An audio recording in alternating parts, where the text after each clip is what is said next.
A day in the life of a full-time mom living a happy and simple life with my partner and 4 kids. 4 a.m. pa lang nagigising na ako to prepare baon for the kids. And kapag alam ko kailangan ko mag-plan siya, before 4 a.m. dapat gising na ako. Then usually breakfast nila is cereal and na-prepare ko na yung bag nila and yung lunch bag nila and yung water nila. And then pagkaalis ng mga kids, nagtupi naman ako ng mga natuyong sampayin and nag-prepare na rin ako ng mga isusuot namin kasi vaccination day ni baby. Ito yung usually dala ko. So, meron lang akong breastfeeding blanket, yung baby book, isang diaper, wipes, and yung after shots na cream and yung after bites na cream from Tiny Buds. So, ito yung binigay sa hospital ng anak ako. So, ito naman yung breakfast ko. Nauna na ako mag-breakfast para mauna na rin ako maligo kasi ako yung mag-aasikaso ng lahat bago umalis. So, ang tagal na pala itong blower na to sa akin. 5 years na yan and from Avon yan. And ang tagal ko palang hindi nagamit itong makeup kit ko. So, ginagamit ko to before nung nag-work pa ako.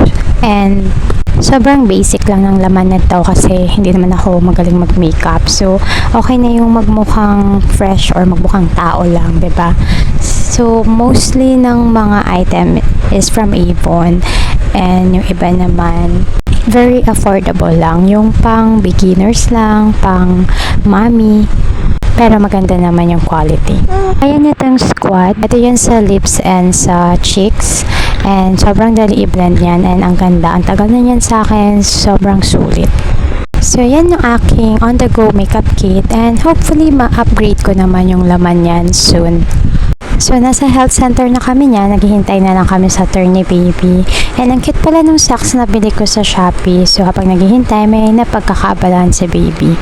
And pag uwi, ayan, haggard na. So, dapat magayos ako ng buhok, kaya lang mainit, kaya tinali ko na lang.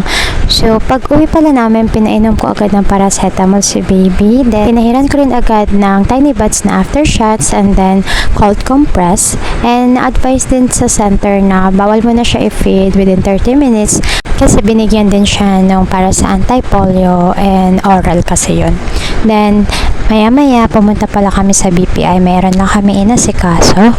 And pag uwi, nag-prepare na rin ako ng lunch namin. And pag may natira, pang dinner na rin ng mga bata. So, ang ilulutuin ko pala is sinigang na yellowfin na isda. Hindi ko siya alam sa Tagalog. Pero, yan lang yung natira. Yung iba dyan, pinirito namin nung nakaraan. And alam niyo ba mga mami, sobrang mahal na ng bilihin ngayon, lalo na yung mga gulay.